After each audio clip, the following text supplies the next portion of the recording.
Central Women's Church too?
November 20th regular meeting of the Forest Hills Board of Education. This is a meeting held in public for the purpose of conducting the school district's business and is not to be considered a community public hearing. There is a time for public comment during the meeting as indicated in agenda item 10. If you'd like to speak at public comment, the comment cards are in the back or right near the doors where you came in. Please fill those out, put them in the basket, and they will be collected right after the superintendent's report. At this time, would you please stand and join me in welcoming Brownie Troop 8258 as they lead us in the Pledge of Allegiance.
Everybody.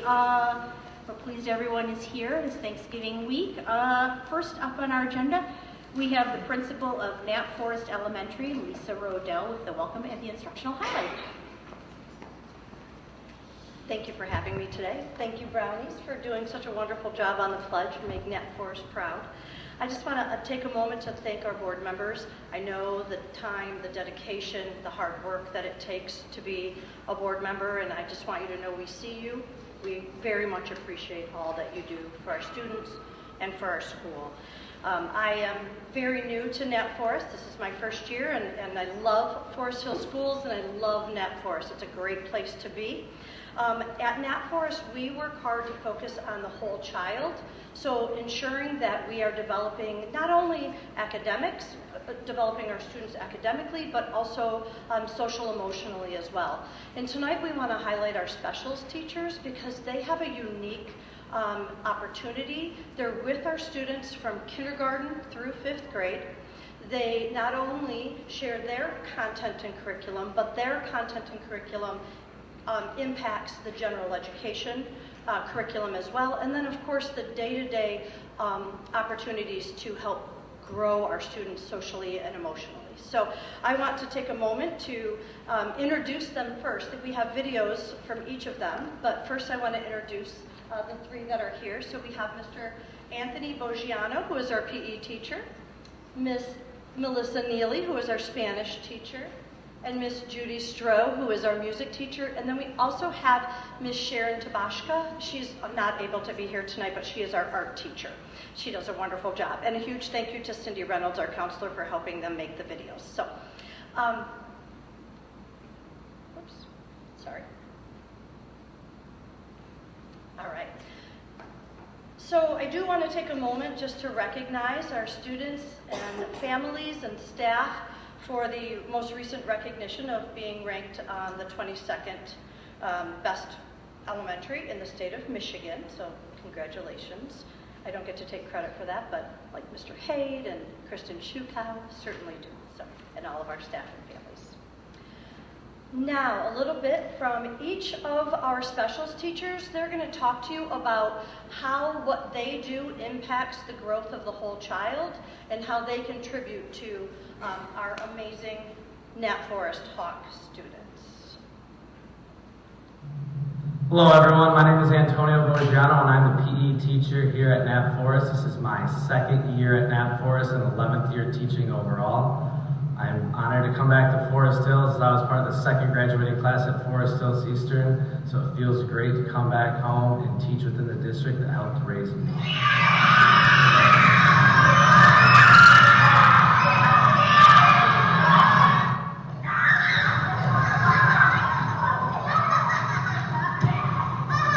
Research shows that physical activity improves academic performance, student behavior, and cognitive development. Physical activity possesses the ability to make a major impact on children's physical health, mental health, and overall well-being.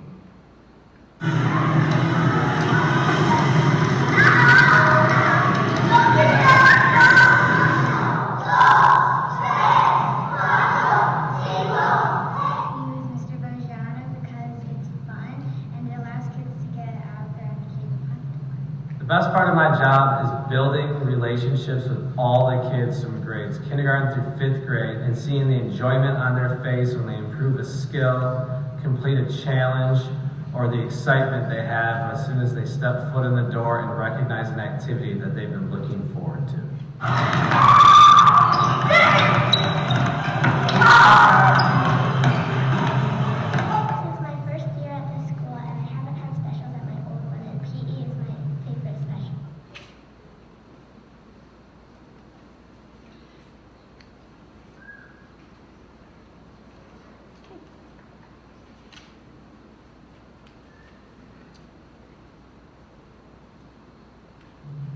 Hello, everyone. Sorry, I'm not sure why that wouldn't work for me. We'll go to the next one. And now for music. Hi, my name is Judy Stroh, and this is my 35th year of teaching kindergarten through 5th grade music, and it is my 15th year at Nat Forest Elementary. I'd like to quickly just share with you how music incorporates so many content areas, and it also serves the whole child. Music incorporates elements of math, language, history, reading, and science. Music supports math by reinforcing addition and fraction concepts with the learning of time signatures and note values. Music supports language and reading by reading music and developing skills like writing, syllable awareness, and fluency.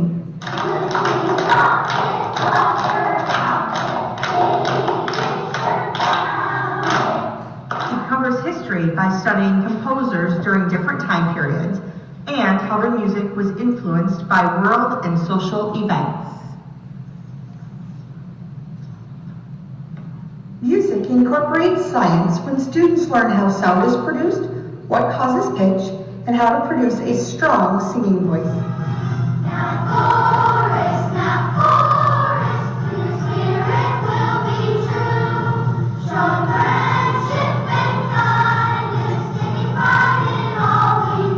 We also cover revision and team building as we practice and prepare for our big performances.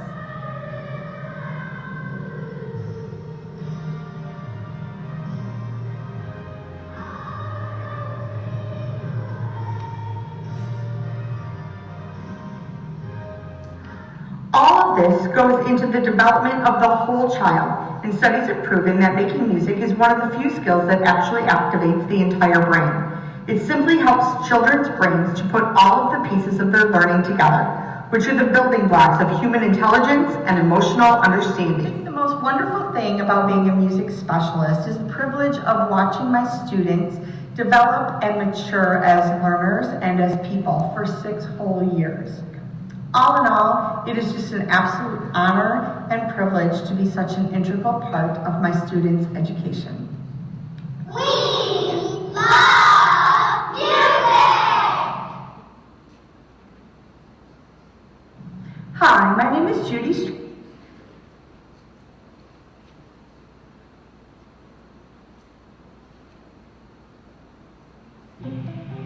Hello everybody, I'm Sharon Tabashka. I'm the teacher over here at Nat Forest Elementary School for Art, and I've been teaching in the district for 24 years. I absolutely love my job. I'm excited every day to see what the students are going to create, and creativity is the word. This is a safe place for them to create. Art saved me in high school. I had a place to express myself, figure out myself, calm my anxiety, and I think that art is so valuable for the whole child because they learn critical thinking skills. Creative and critical thinking skills, they stay very flexible. As thinkers, they become really good observers. I have them look at shoes, and they look at the shoe without their thoughts of what a shoe looks like. So they're not seeing what they think they see, they are actually seeing what's in front of them, which is so valuable for them to take in all factions of life. Their fine motor skills, of course, are developed in art language skills. We do art history here at Nat Forest. They learn a lot of the main master artists, so they can take that into the world and be excited about it. They come back and they tell me stories when they've gone to art museums or even restaurants. They're just so excited about art, and it's so important for them. They learn math skills. In math, we talk about the law of thirds. We talk about measurement. On almost a daily basis, we talk about composition. And so I just think it's so valuable, and I love my job. It's good for kids because they get to express themselves. Well, I think it helps express creativity and later in life or anything, if you need to come up with an idea, art can help you be creative to help do that. Okay, let's create. Art is really great.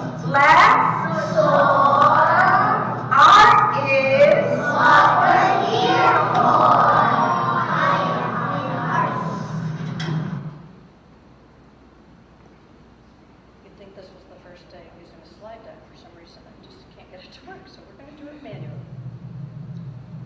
Hola y bienvenidos a la clase de español.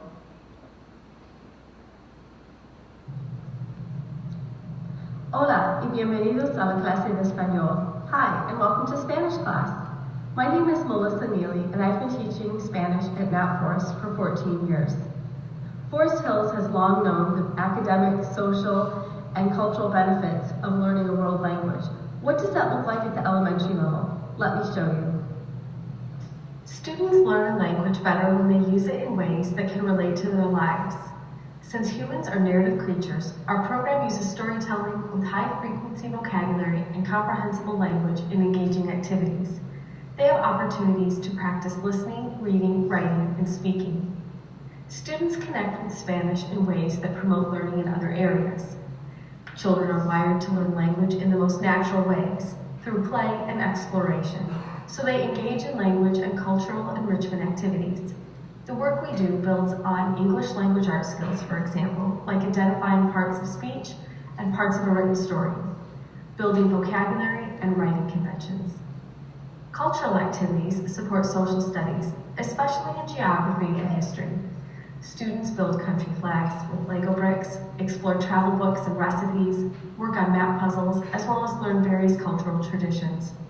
World language studies even open new avenues to art, movement, and music as they are exposed to various Spanish-speaking cultures. Learning a world language allows students to communicate and connect with others with greater insight and perspective. Language learning increases brain function and creativity, problem-solving skills, critical thinking, conceptualizing, reasoning, and even promotes overall brain health, which benefits them in all areas of study. It is exciting to teach elementary students, knowing that they will go on to have opportunities in middle school and high school when they can build on what we have started and progress to greater proficiency in world language. I'm grateful to travel this language journey with such curious and creative students. Muchas gracias. Thank you. Thank you for letting us share a little bit about Knapp Forest today. Thank you very much.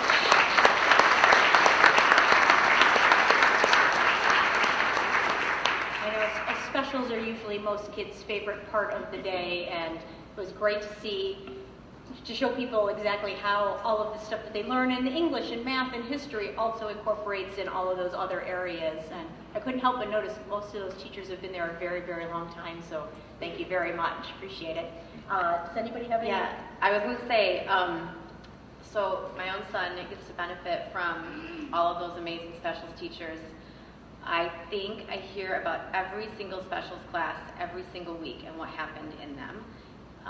One of my most favorite educational, motivational speakers, Jack Berkmeyer, often says that specials or electives should really be called essentials, because so many kids, that is the reason that they want to go to school, and it gets them in the right mindset to learn all the other things that they need to learn at school. It's something that they really look forward to, and really just kind of creates a space in their brain to be open to learning a lot of other things. And so I'm just so thankful that I get to hear about Mr. Boggiano every week and hear the songs that they're learning in choir, and see the art projects. A lot of them hang on our walls for years to come. So I'm just really, really thankful for that at Knapp Forest.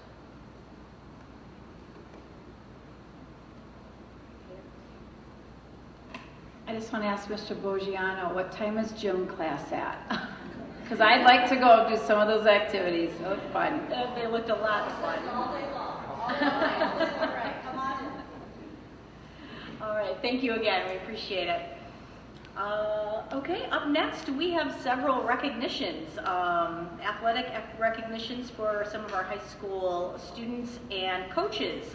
So would our athletic directors please come up so we can go through these wonderful awards.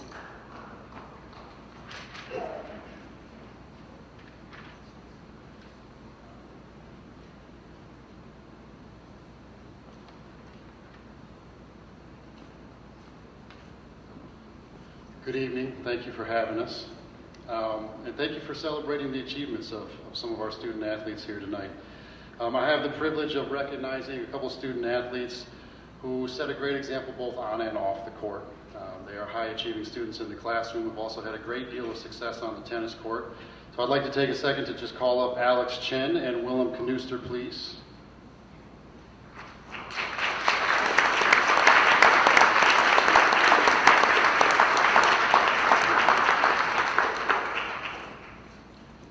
Alex and Willem were the Division II state champs at 2 doubles this year. They had an overall record of 37-1, and in those 37 wins, only lost 1 set. They won 36 straight matches to finish the season as state champs. They were also both co-captains and 2-year All-State selections. Again, just phenomenal athletes, phenomenal students in the classroom, and we are very privileged to have them as part of our Central High. So if you would please just join me in congratulating Alex and Willem, please.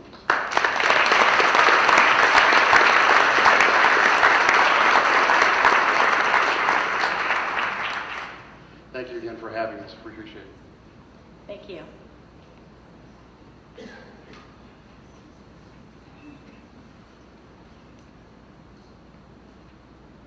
All right, thank you for recognizing our student athletes this evening. We have 2 groups. First up, Devin Kozel and Jace Konwinski. Come on up.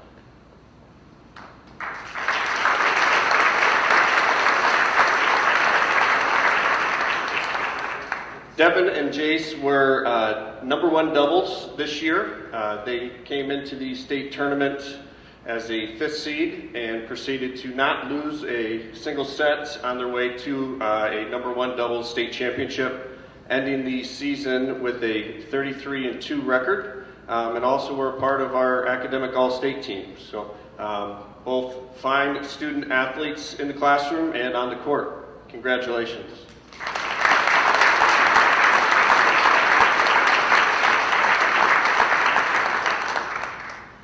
Next up, we're going to recognize our student athletes from our boys cross-country team. So I'm going to have them all come up.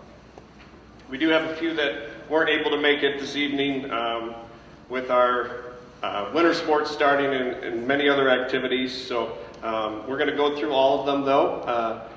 These boys were a part of a team that continued to grow and improve throughout the year on their way to that state championship run at Michigan International Speedway. You guys can all spread out. All right, so I'm going to go through all of our athletes here.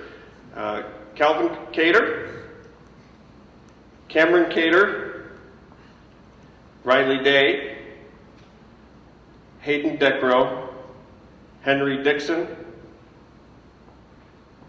Cooper Donovan,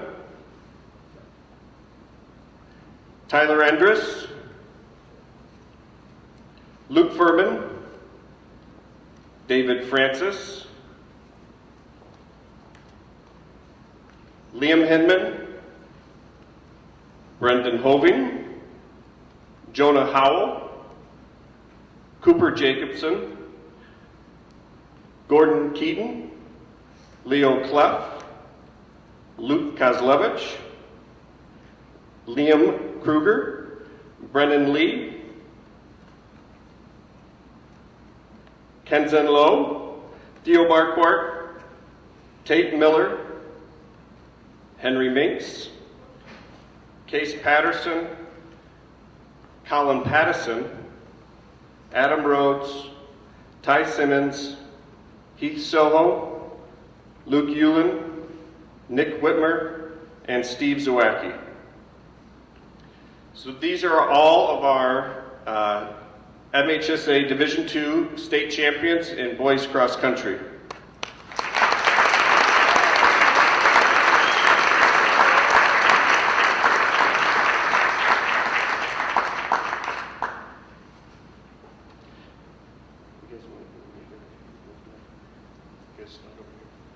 At this time, I'd like to invite Coach Dan McElhaney up. I'd like to honor Coach Mack, who has not only shaped our cross-country program, but has also instilled values that transcend victories. Coach Mack, the recipient this year of the Michigan Interscholastic Track Coaches Association Division II Coach of the Year Award.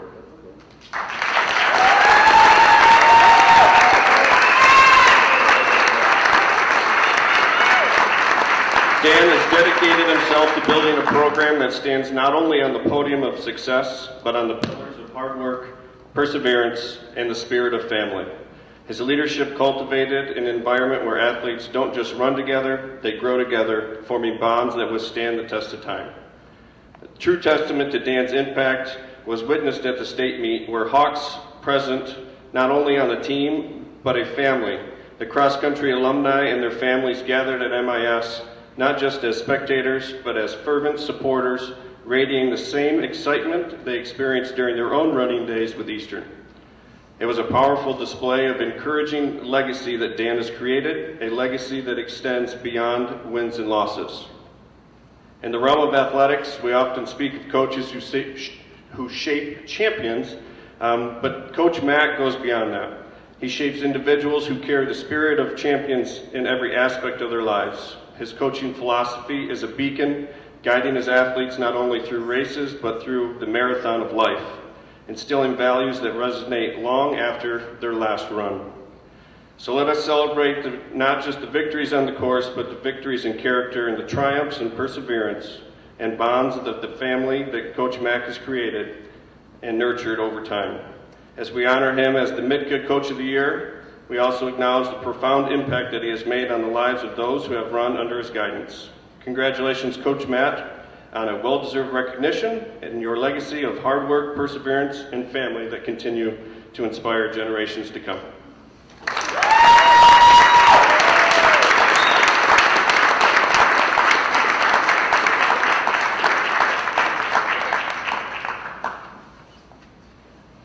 Thank you so much. Let's have one more round of applause for all the wonderful athletes and coaches.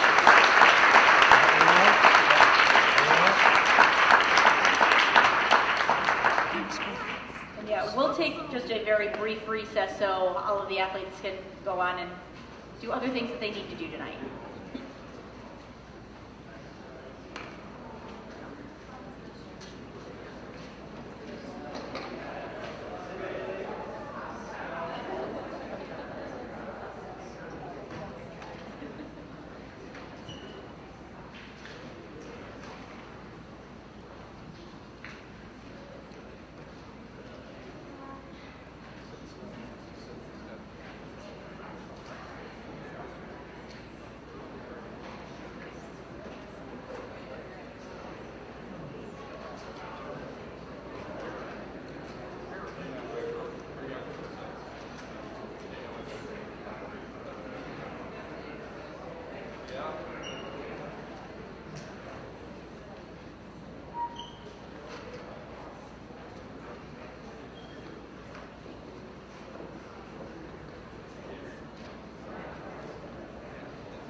All right, we'll come back here into order.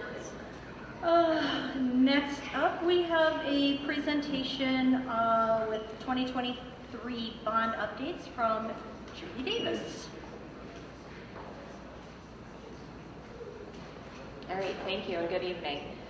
First, before I get started on kind of what's our next steps with our 2023 bond, I would just like to take an opportunity to thank our community who came out on November 7th in support of the next phase for renovations and changes to Forest Hills Public Schools related to our facilities. So we're grateful for their support, and here's what's going to happen next.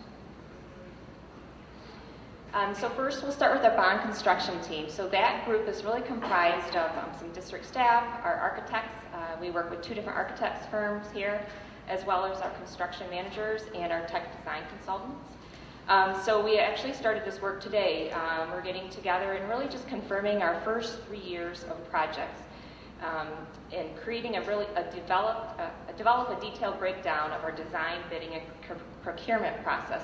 So when we were putting together our bond proposal and the list of projects, one of the things that we did is we really had to map out what projects would occur when, but we did it in big, broad terms. So our next step is really to drill down a little bit deeper. So design, there's multiple phases of the design work. So that's the work that this bond construction team is starting to do now. And new with this bond, it's a much larger bond than we're used to here in this community. So we feel it's really important to do some things a little bit differently. So one of the things that we're going to implement is what we call a bond facilities team. So this will be a group that's comprised of that same group that I just talked about, as well as a couple of board members, and making sure that they are informed and engaged in what's going on with all of our projects. So this group will meet on a quarterly basis, where they will receive updates from our architects and our construction managers on what's going on with our active construction, maybe what they can expect coming up next, right? And in the next couple months, expect that we're going to be bringing bid results for project ABC. So that's kind of what this group will be doing. And then how will we keep our community informed of all of this work with $340 million? So one of the things that's really important is that we are keeping them informed. So we're going to develop a new structure of our webpage that's going to be a lot more robust and detailed than what the community has seen in the past. So some of the things that may include will be our project lists, along with anticipated start dates for those for the design work, if it's applicable. Some cases we don't really do a lot of design work if you think about purchasing buses. And construction. We would list off our budgeted costs for each of the projects and bid results. So for those projects that were required to go out to bid, we would put the results of those bids online. And then as we progress through the construction, we would list off the actual costs for each project. This next one is something that we've been doing. We started this with our 2018 bond. So our construction manager maintains a blog. So we'll continue with that. Sometimes it's just some photos, and sometimes it's some video and conversations with construction superintendents along with building principals. And then we'll also look to post progress photos. These are some just the beginning ideas of what we'll have to put on our webpage. So as we progress through, please keep informed and stay tuned rather to that webpage, because we might be adding some more information as we move along. And then at our monthly board finance committee meetings, I've provided some high broad updates with our construction projects. So we'll look to maybe dig a little bit deeper into those and provide something that's a little bit more robust. All right, so those are our next steps with our 2023 bond. Thank you very much. Does anybody have any questions for Julie? I know you went over all of this at the committee meeting, so I think probably all the questions got asked there, but just an opportunity. Okay, thank you very much. Appreciate it. Just a reminder, if anybody wants to speak at public comments, to fill out one of the comment cards. They will be picked up later on during the meeting. We will now move on to our consent agenda. Can I have a motion to consider the consent grouping? I move we consider consent grouping items 7A through D. Second. Okay, are there any items a board member would like to pull out for special consideration? Yes. I'd like to pull out item number B7. And yep, just B7. Okay. And Superintendent Schubel, any items you would like to draw our attention to? Not at this time. Okay. All right, let's go right in then to a curriculum update from Mrs. Troy. Yeah, so at this month's meeting, we heard from John DeStefano, who works at Central High, but also oversees the fine arts curriculum and any of the needs in those areas for the district. He detailed his process of sending out an annual survey to the staff in the district who are our fine arts teachers. So that is our visual arts teachers, our choral teachers, our orchestra, band, anything that falls under that umbrella. He's been doing this for 6 years, sending out this survey to compile an action list of needs of our students in conjunction with the continued growth of the programs. He regularly looks at the cost analysis of repair versus replacement for things like instruments, kilns. He did mention that we did purchase 5 new kilns last year. We repaired 3, and we also repaired all pottery reels and equipment. So just that balancing act of what can we repair, what do we need to replace. He looks at that when he gets those survey results. Also last year, pianos were a focus. 17 upright pianos were replaced with electric pianos in the district. And if we remember, this summer we voted to approve a new grand piano for the Fine Arts Center, a rebuilt Steinway that they found in Indiana at half the cost of a brand new one. This is an exciting arrival that's coming in the next month for the Fine Arts Center, and they are going to do a little concert in the winter to kind of like dedicate this new addition to the Fine Arts Center, kind of a welcome ceremony, if you will, for that piano. I know everyone is very excited about that. And then in terms of ongoing curriculum reviews in the district, the K-5 social studies curriculum is currently undergoing a review. There are no decisions, no recommendations yet on a new one, but I know that that will be coming soon-ish. And then there's also a pre-curriculum review happening for high school English language arts teachers, but that one is in its very initial stages, so there is not a lot to report on that, but Mr. Haight was just letting us know that those are all things that are being worked on.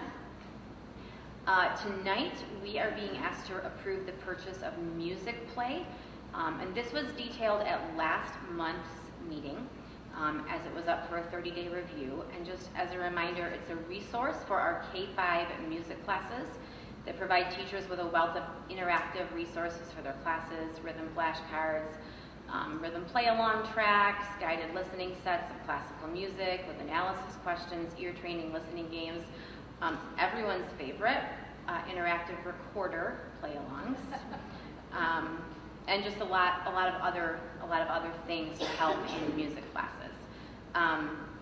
And then to review for next month, we have a 30-day review of 2 books to be used at Central Woodlands, House Arrest, and Insignificant Events in the Life of a Cactus.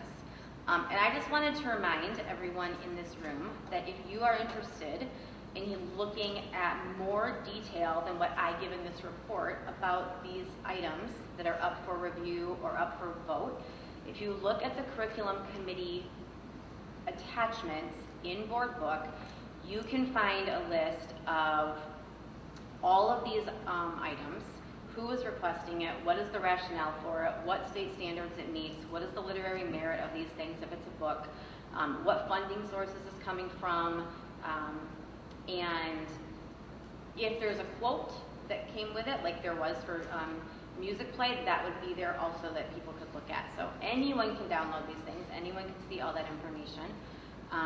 Just wanted to give a reminder that that is available for anyone who's interested. And that is on you. Thank you very much. Does anybody have any questions for Mrs. Tryon? All right, we will move on to finance update with Dr. Michaud. Okay, we had a good meeting as well. November sees us 33% of the way through our fiscal year, 19% of the way through the school year. Much of our discussion centered around the information we just heard from Mrs. Davis about bond passing and the next steps and how this is going to take shape. And again, the shared desire from, I think, our perspective and the district's perspective to be wide open about where we are with all of this stuff and where these dollars are going to go and the progress as it's being made. So I'm really excited to see how this all evolves and how it starts to benefit kids here now and kids of the future in Forest Hills. One informational item, a budget update will likely be coming to us probably in February. It looks like is when it will take shape. A lot has happened regarding our funding and our spending since our approval in June. And February looks like the time to be robust to kind of package it all together and make sure it's all laid out for us nicely. So that is the expectation, is that probably February we'll be able to look at that and look at some of the updates to our budget. And beyond that, the items for our approval. We looked at our monthly financial statements, which don't really have much remarkable to report, all pretty on par for this time of year. Nothing outstanding or miscellaneous. One new action item for us tonight is to approve contracts to perform some construction at Eastern Middle School. which has not been on a long-standing agenda, but where there are dollars in the capital projects fund to create a new security and safety improvement in that building. And this is a rendering that you can see on the screen here. It's a new entrance, essentially, to the middle school doors, which are, if you're familiar with the campus, if you were to enter off Knapp, where the school buses come in, the entryway to that building right now is essentially a set of double doors, and that's really it. And they're locked, and there's a video kind of conference that you do to get in. But as soon as you're through those doors, you have access to the school. And you actually have to go through the school a little bit to even get to the office and check in and do all of that. So there's some safety and security aspects to be desired there, and this is going to address all of those. So you can see essentially it's all the exterior, of the current face of the building. So it's not a lot of disruption to the inside of the building as this takes place. But what it essentially creates is that vestibule area and the office space that is at Northern High and a couple other buildings that allows you into that space, but then approval, check-in, badge, all that stuff to get through the next set of doors into the school. And it has all of the security features, that are updated and expected in that space.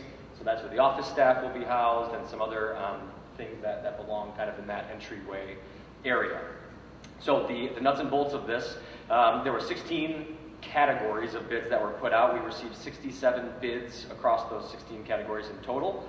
The district reviewed them. Our construction manager, Owen Ames Kimball, reviewed them as well and reviewed the low bids to make sure they were thorough enough. They met all of the specs, the state requirements, all of that. And they have approved, as has the district for us, the recommendation to award contracts to the low bidder in each category, in all 16 of those. And all of that verbiage and detail is in the board packet that we were able to look at. So construction is ideally set to begin in May coming up, and it will take about a year.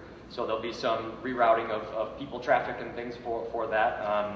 But about a year-long process for a cost not to exceed $2,907,752. That includes contingency fees, general conditions, and allowances. And again, these are dollars from our 2021 capital projects fund. So I guess any questions about this as a bigger one before we go on? Do we already have plans for the existing middle school office space?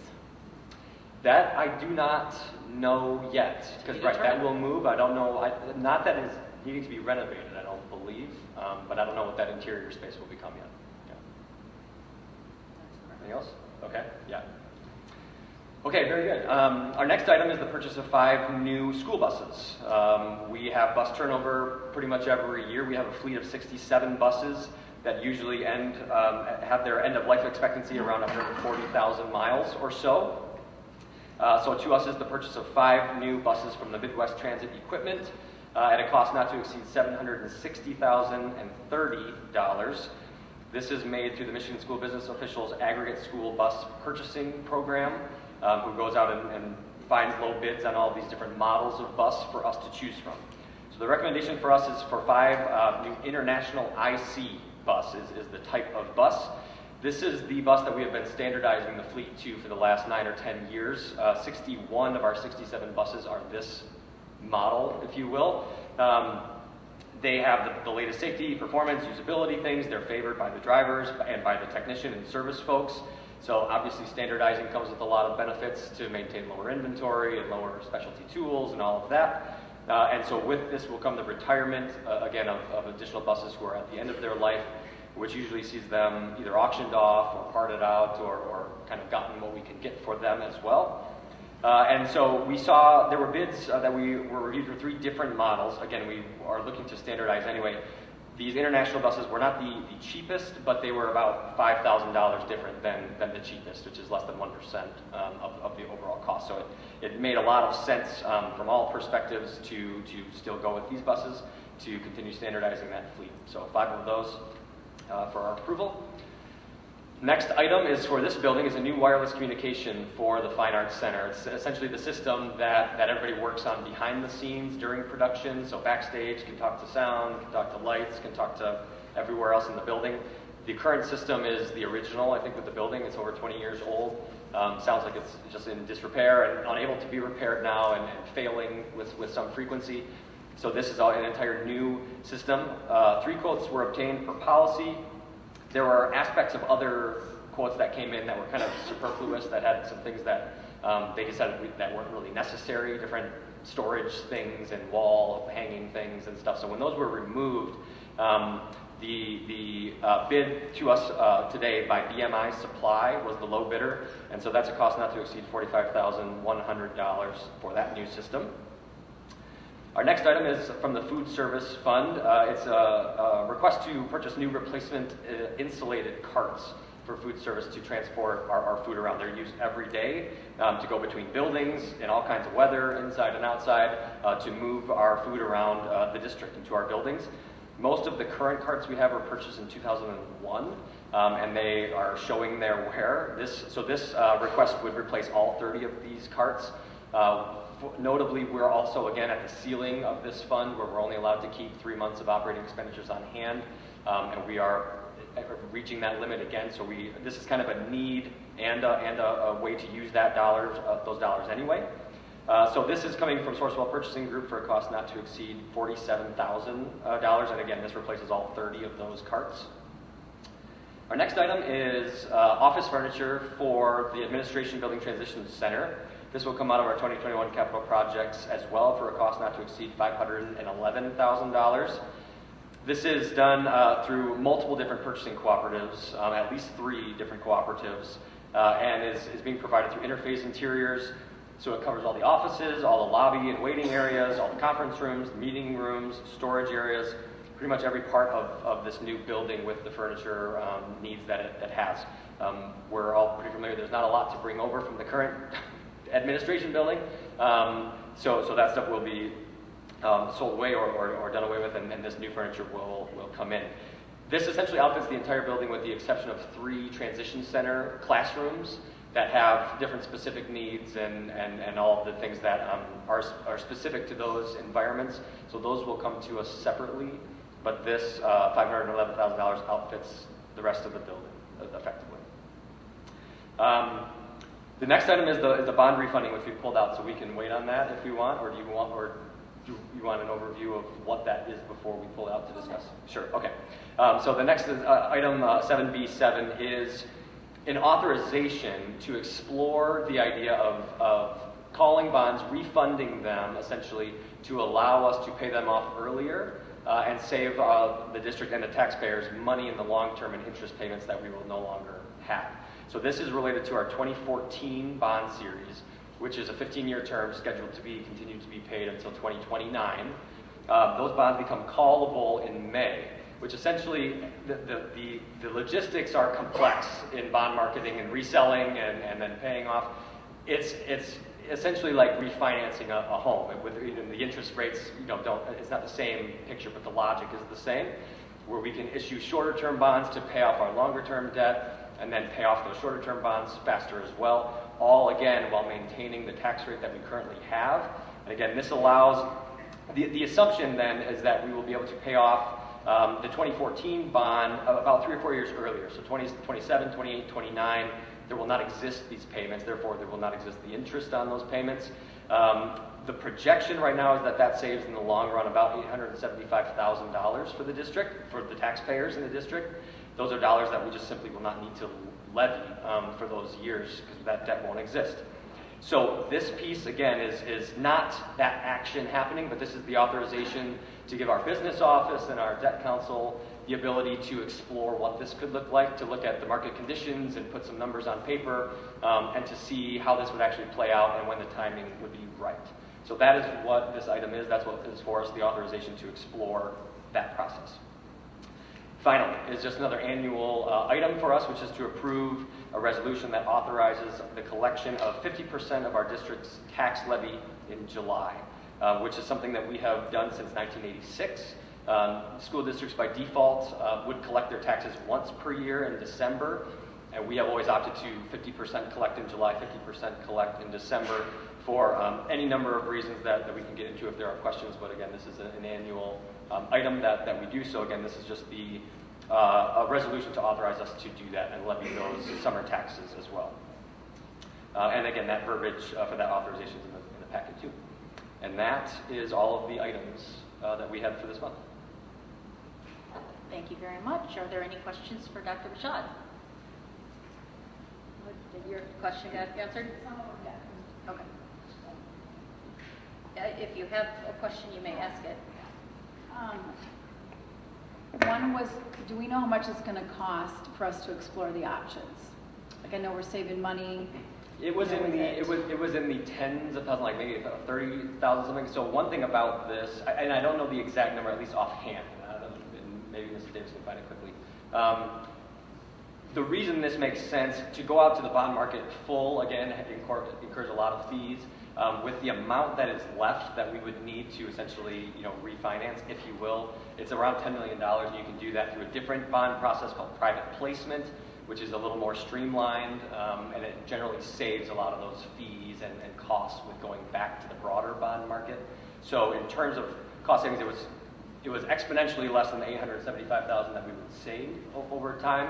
I don't know what the exact number was, if you got it, not a big deal. We can look it up too. Yeah, I don't have the exact number with me, but that $875,000 is the gross savings after any cost of issuance. Oh, good. Okay. So as Mr. Michaud was saying, the bond sale will be a little bit different than what we have seen traditionally here. We would do what's called a private placement. And by doing it that way, we do save some costs related to issuance. So when we go out to the full bond market, we have to get a ratings review by Moody's. That typically costs $25,000 to do that. So we would not have to do that with this type of bond sale. So the cost of issuance is a little bit less than what we typically would see. We won't have the cost of an underwriter, for example, as well, that we kind of skip that whole process. So again, the $875,000 is the estimated gross savings after that cost of issuance. Can I ask her one more question why we got her up here? Because that's why I pulled it out. I figured we'd bring Julie. The other was, do we know, what was the interest rate in 2014, and what do you project that while you're shopping around now, what the interest rate would be now? Yeah. So the interest rate on the 2014 series varied. It just kind of depends on the year of payment, and that's pretty typical when you go out to the bond market and you sell the bonds. It's usually not one set rate, so say 2%, right? It's not for the life of the bonds for the 15 years, it's 2%. It just varies on the year of maturity. So in this particular case, the years that we're talking about, 27, 28, and 29, the interest rate on those bonds that we have right now are about 4%. Okay, thank you. Any other questions? Okay, thank you. Is there any further discussion on these items? Okay, and Mrs. DeBoer, do you still want to have that pulled out separately, or do you want to consider it all together now? Okay, terrific. All right, then may I have we need a roll call vote. Dr. Michaud? Yes. Mrs. Niemeyer? Yes. Mrs. DeBoer? Yes. Ms. Luck? Yes. Ms. Covell? Yes. Dr. Paulson? Yes. Mrs. Trine, yes. Thank you very much. We are now up to the superintendent's report. Reminder, this is the last call for comment cards. They will be picked up as soon as the superintendent report is done. I'll cover the human resources also. I don't know if Mr. Kimball is here this evening. Ryan? Oh, good. Thank you. Could you keep standing so I can introduce you? It's my pleasure to introduce Ryan Kimball, and he is our new Director of Security and Safety, and he joined us starting just a couple weeks ago now, right? Like 3 weeks maybe at the most, and he's off and running, meeting staff and visiting all the buildings, and we're excited to have him on board. He has a wealth of experience with security issues, with big events, and so I think he'll bring a lot of experience and expertise to us in this district. So welcome aboard, Ryan. We're excited to have you.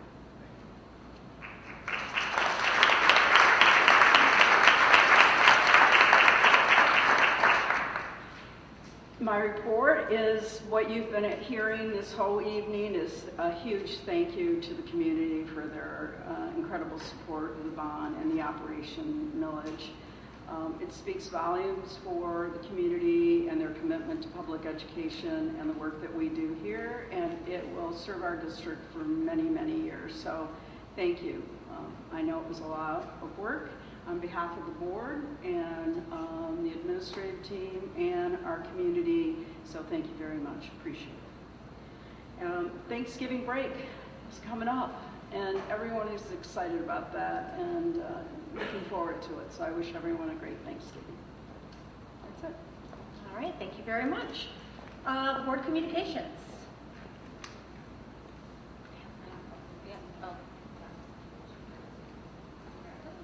Okay, well, I thought I would share with everyone that last weekend was the Michigan Association of School Boards Annual Leadership Conference.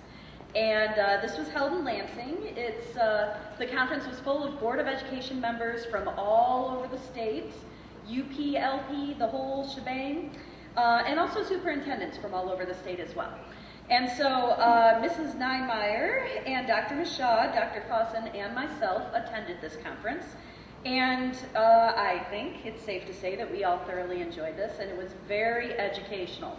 Long days, but lots of great stuff to learn. Let's see, it was 3 days of sessions and accredited classes that we took, covering a wide range of education topics, from the fundamentals on curriculum, finance, policy, hiring a new superintendent, overseeing the superintendency, but also other topics that are also important, like safety, communication, staff retention, trends in technology, and all day long we were taking in this excellent information. So happy to bring it back to our school district and put those new lessons right into play. Thank you very much. Yeah, I thought it was great. You look like you were going to say something. I was just going to say, I got so many questions as a new member, and it was fabulous, and I will be sending all of those to you, Kristen, so look forward to all those questions coming. But it was very exciting, and I think the things I took away, I mean, there was so much on policy and law and third grade reading, but what I took away was just how important culture and belonging is in a school district, and I think that we have such an opportunity here to do that. So yeah, I'm very happy I went. Thank you. Very. Well, and I was going to say, I was texting those who went and said, I just need to know that you're having fun or feeling fulfilled or satisfied. And after about 36 hours, I'm like, hello. And I got just oodles and oodles of excitement and thumbs up. So I'm thrilled you guys went. I know it's a long day.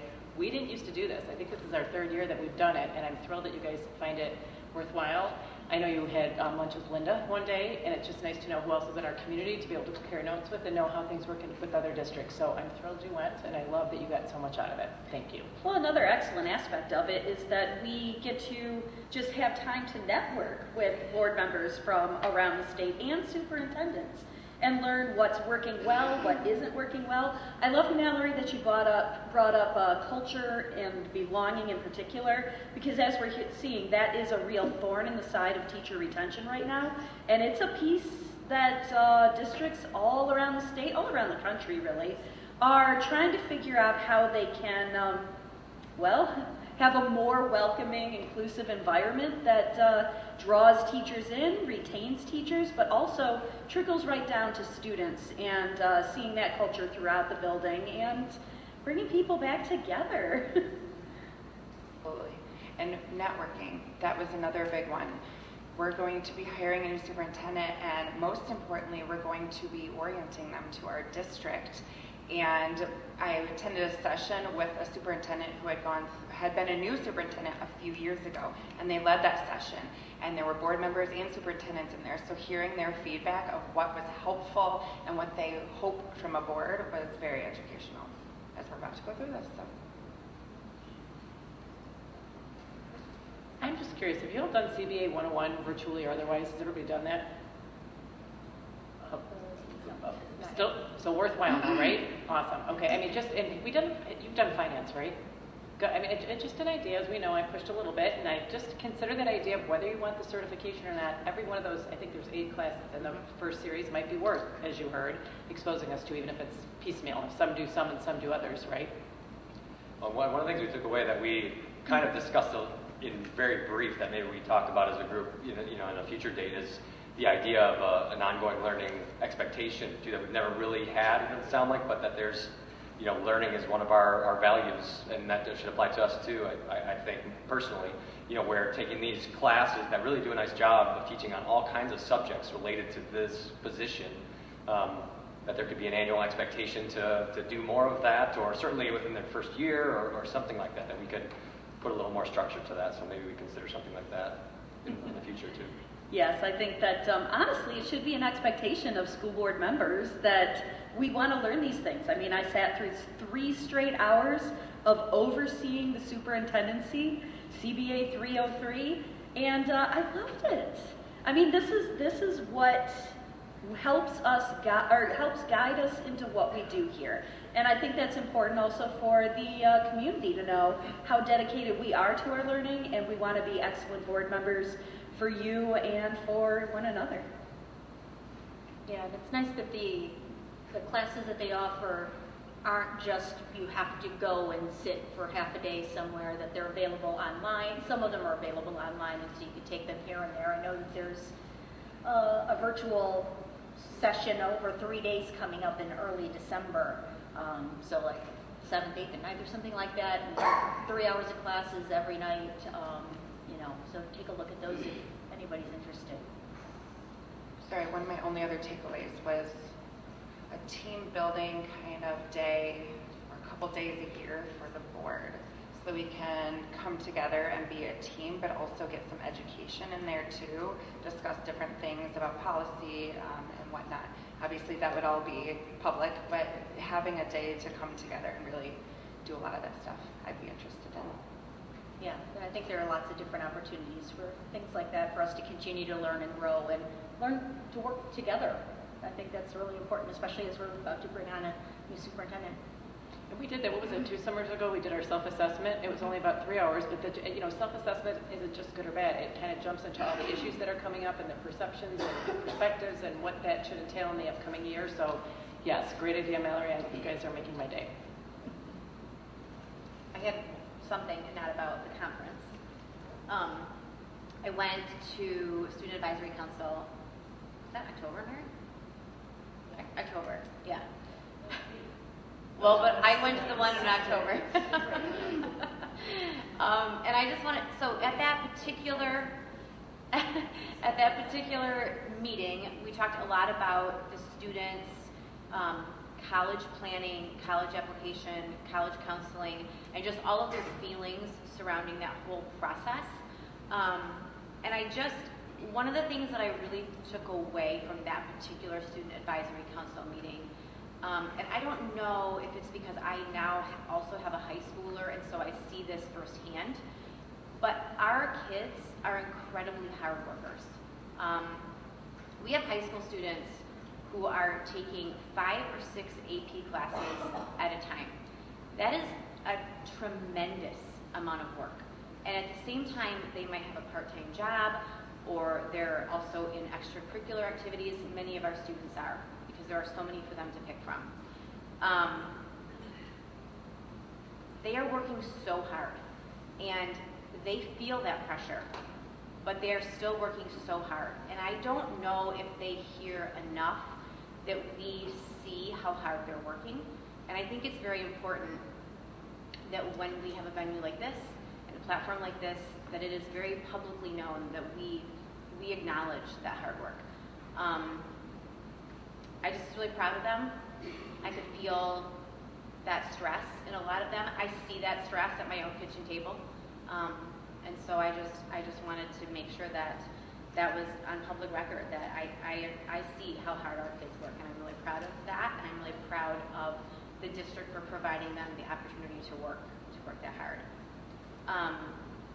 Additionally, speaking of hard work, I attended the production of Matilda this weekend from Northern, and it was fantastic. I brought about 6 little kids with me, and they all loved it. It was a huge cast, so a lot of work, choreography, and getting all those kids where they're supposed to be at the right time. I'm sure that a lot of those kids feel sad that production is over. I know it's kind of a letdown when those things end, when they've been so fulfilling and rewarding. But I'm just really thankful that I have the chance to bring my kids and all the other district kids to productions like this. And I'm looking forward to Little Mermaid in the winter. I can't help but throw out a little something to say, Dave Howard, excellent work, because I too have directed musicals and I know what that's like. So yay for you, but yay for the kids who were in that show. They were phenomenal. You know what, I'm glad you brought up the October meeting. Just so you all know, the idea was to bring kids together to interact with the superintendent about issues related to the vision. And obviously a vision in our community for a long time has been rethinking the secondary classroom experience. Maybe shift more towards 21st century skills versus reading, writing, arithmetic, and traditional college prep learning. October, we took advantage of the opportunity because they still will throw a lot of things in the hat that maybe are not superintendent related. They might be more building specific. So we invite our high school administrators. And I met with the kids and said, what are the priority issues that you see in this group wanting to discuss? And it kind of broke my heart because right before academia and rigor was emotional health. And we probably spent a half hour talking about how they are hurting, they're worried about each other, they're worried about themselves.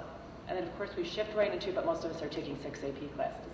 And one of us at the table maybe had a little bit of a reaction to that. So it's just an awareness to make sure we find that balance. Because, you know, I also help run that college panel in the fall, and most of these college admissions counselors will tell you, there was a statistic one time that 85% of U of M's applicants had over a 4 and over, I'm old, a 30 on the ACT.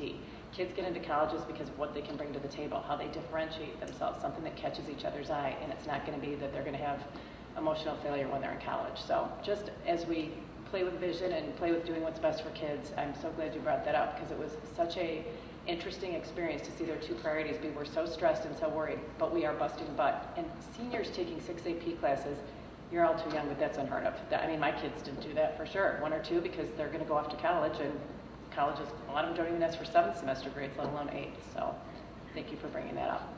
Well, and I can't help but add too, when we're talking about seniors taking 5, 6 AP classes, that we have freshmen taking AP classes in this district as well. So that's all the way down to the lowest grade level there. Yeah, excellent. I just have a quick update from the foundation about the gala that occurred a couple of weeks ago. A few of us were able to attend. The numbers are pretty impressive. The gala raised almost $135,000 in a night, which goes, again, directly dollar for dollar back to the schools. This gala goes to the Foundation Support Our Schools initiative, which is separate from the typical grant process that comes from the classrooms and the educators or specific places. This is a buildings initiative that all the principals and building administrators get to weigh in and say, these are the things we need in our building, these are some of the things that would help enhance education in our specific place. And so all $135,000 will go back to those requests from principals. Curriculum development, accessible play material for special education students, mental health supports, other innovative programs, just to name a few.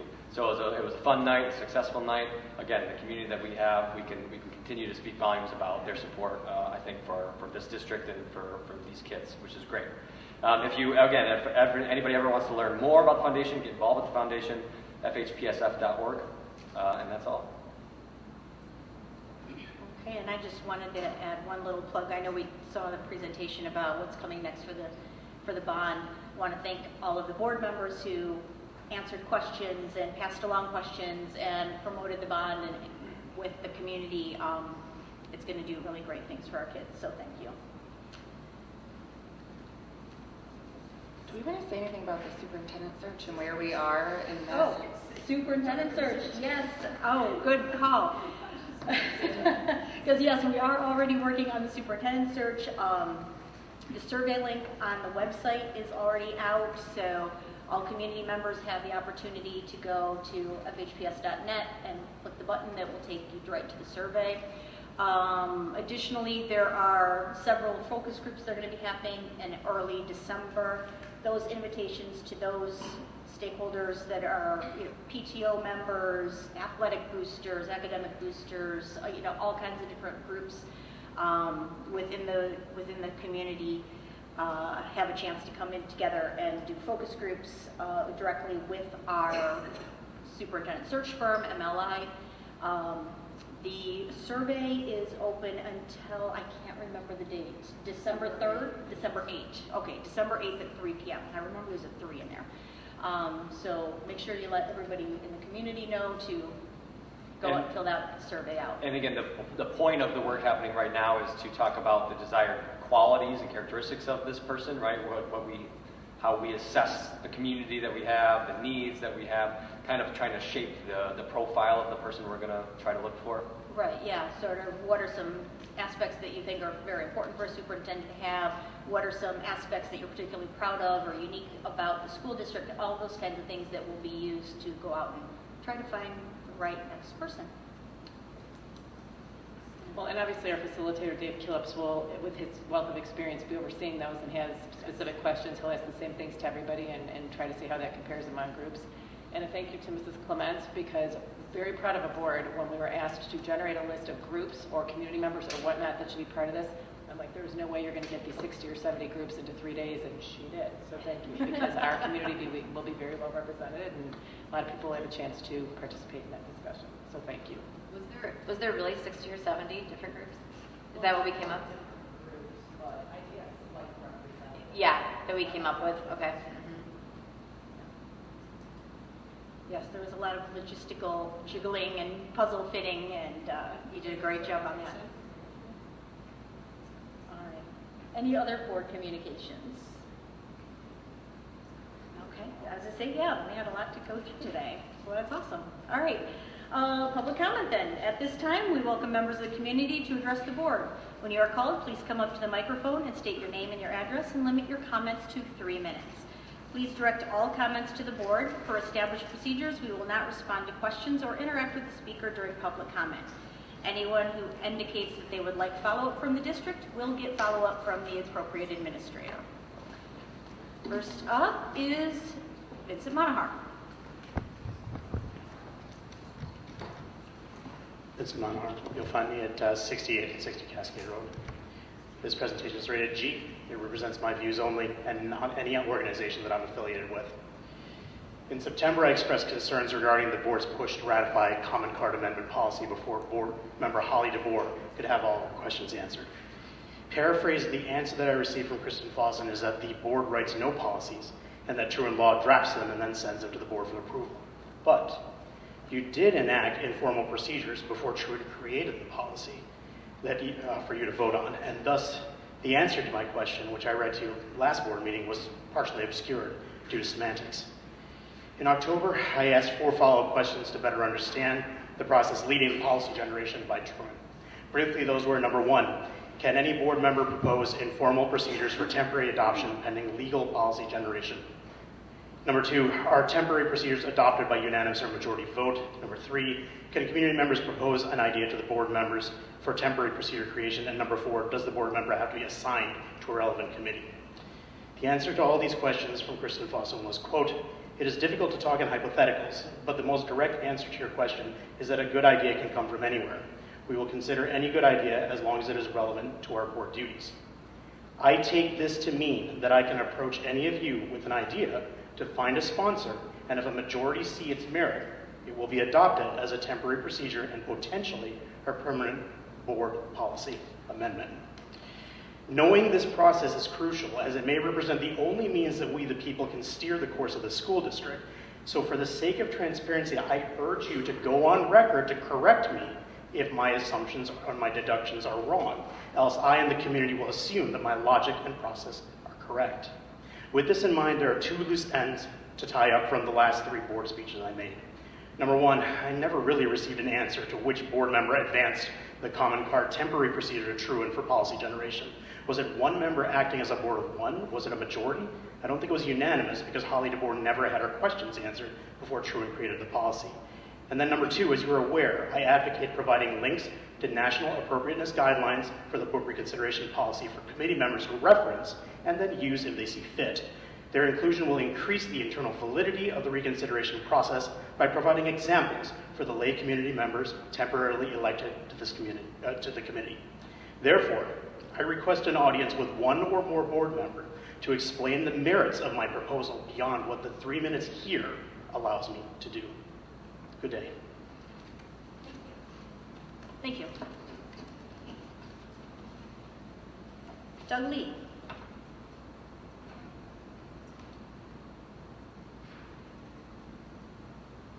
My name's Doug Lee, and I live at 8613 52nd Street here in Ada.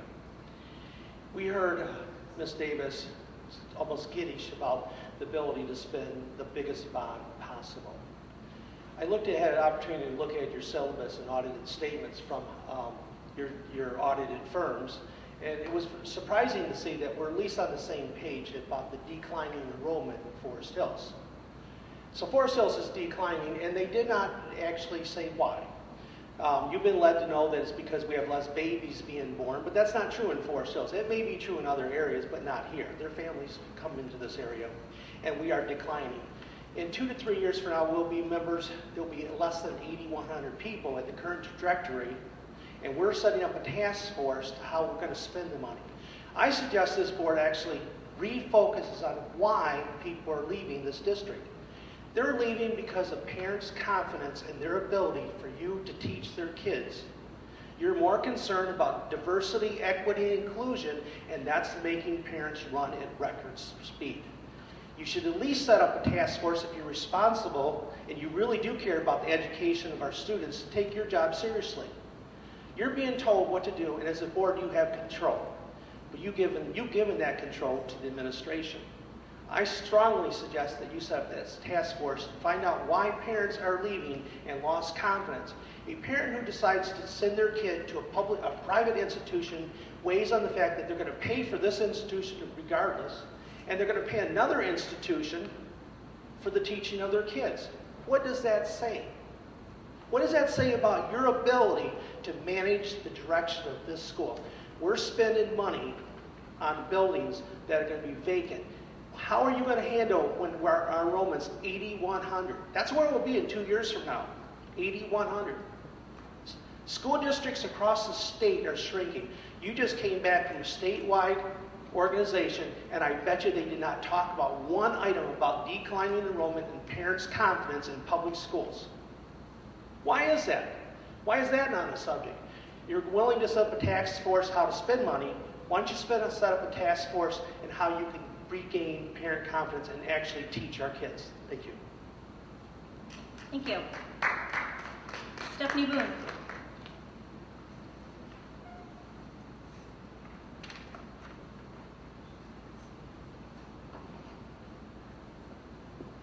My name is Stephanie Boone. I live at 2205 Knoll Point Drive.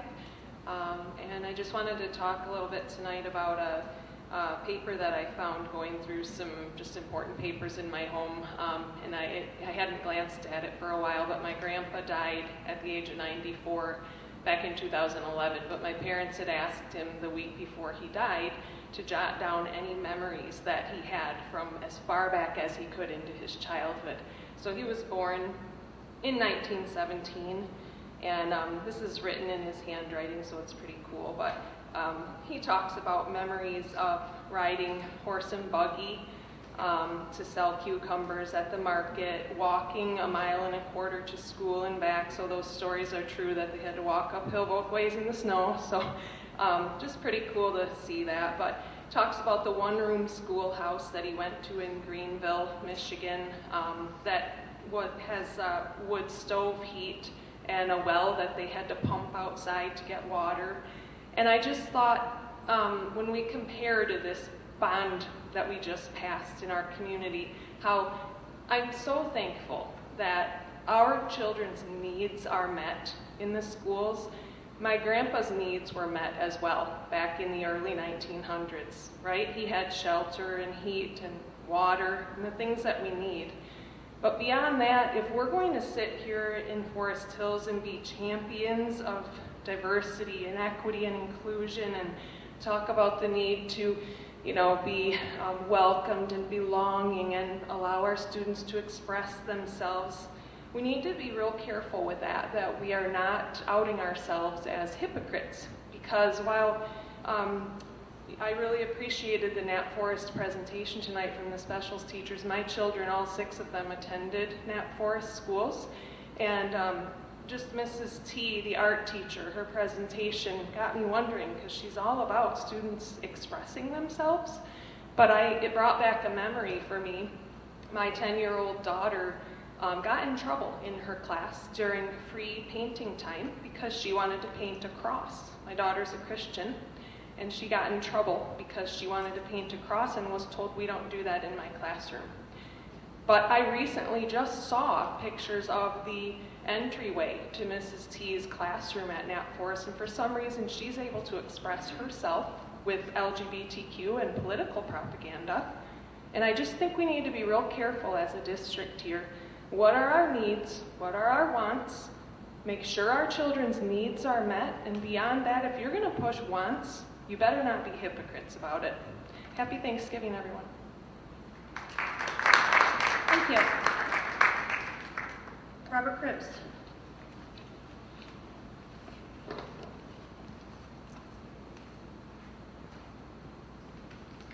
Good afternoon, or evening, I should say. The only reason I'm up here is I just want to talk real quick about transportation for extra activities like sport events or school designated events.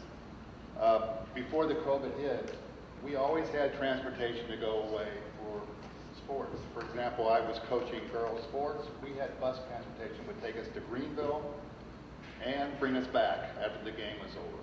It's a courtesy offering, just not only sports, but special events. And they say, okay, we can't do it in Forest Hills, but yet we've had 3 home games that we have won today against Wyoming. All 3 schools had buses out front waiting for the kids after the games was over and brought the kids over. It's kind of difficult for parents when you have a game at 4 or 5 o'clock in the afternoon to try to get from work to pick the kids up to take them over to the event. Having the buses out front waiting for the kids to go to the event works out well. It's worked in the past, but now we don't do it. And it's just not for sports. We can do it for all kinds of school designated events. So why is it when I coach JV girls, Potter's House has a bus ride, Zion has one, Caledonia has one, Lowell has one, we don't. I think that's something we should really look forward to correcting in the future. Thank you. Thank you. Jared Jakubowski.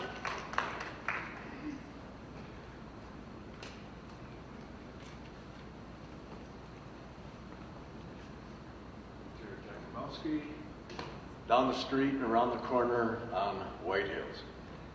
Here's a sampling of some woke strategies proven to be in government schools from sea to shining sea. Question is, how many are happening here and now or planned?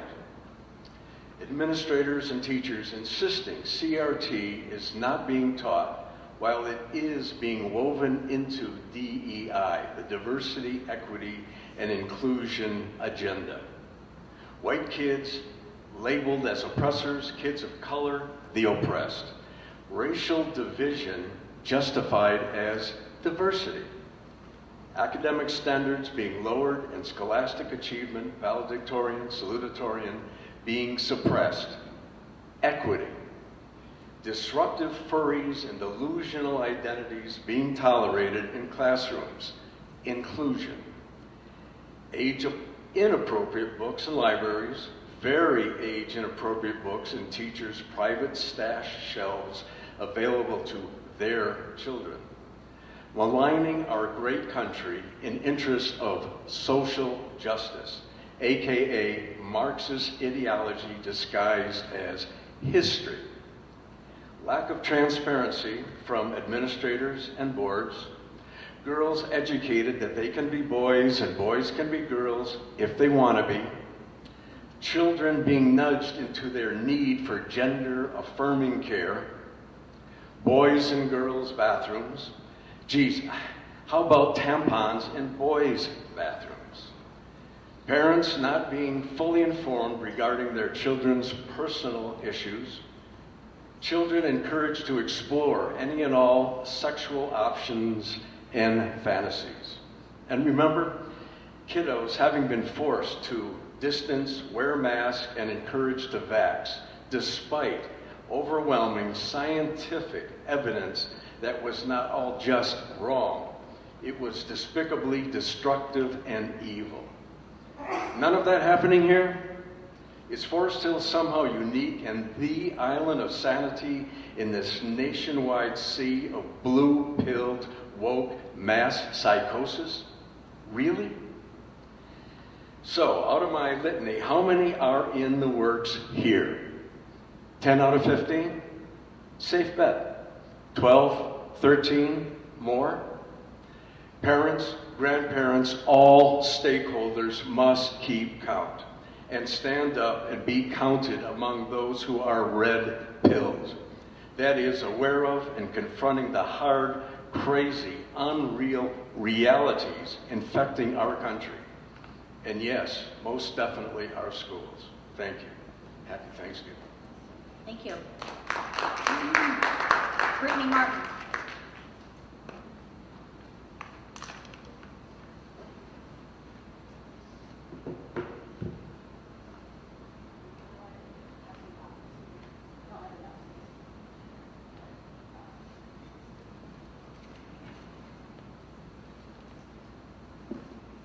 My name is Brittany Martin, 668 Away will be the address.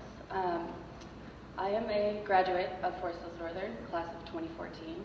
I come from a family with deep roots in the district. My brother also graduated from Forest Hills Northern 2016, and my dad and all his brothers attended and graduated from FHC 88 to 96. Furthermore, my mother, Carrie Skinner Martin Kuhn, and stepfather, Jeff Kuhn, have been teaching at Northern Hills Middle School for about 25 years. Today, I'd like to bring your attention to a matter that concerns transparency and trust within our district. On October 26, 2021, I submitted a FOIA request seeking information on any investigation, discipline records, and salary pay changes for my mother and stepfather. On August 23rd, 2023, I submitted another FOIA request, this time for internal and external correspondence related to the former request. And during the review of the documents, I came across a troubling email thread. So when my October 2021, the initial FOIA request was received, both my mom and stepfather were informed about the request and their rights per district policies. However, what followed was unusual. My stepfather, Jeff Kuhn, forwarded the district's courtesy email to Tracy Hammerman-Krenka, who at the time was the Northern Hills Middle School librarian. I think she might be social studies teachers now.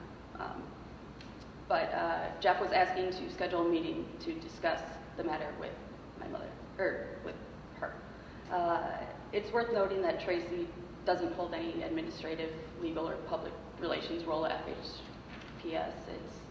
She's just a staff librarian.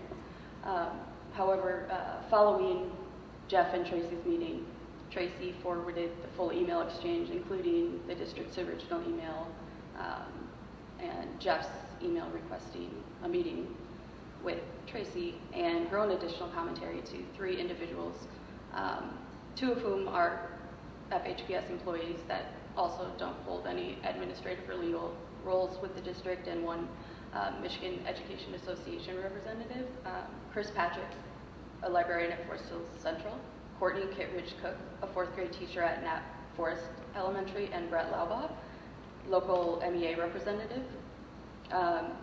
And her added commentary said, in case anything develops in the future that could cast a shadow on Carrie, my mom, and Jeff Kuhn, my stepfather's professional records. Thank you, Ms. Martin. Anyway, Courtney wrote in a response. That's all we have time for. Thanks, Everybody gets Tracy. 3 minutes. In the future, let's use our personal emails for this type of communication.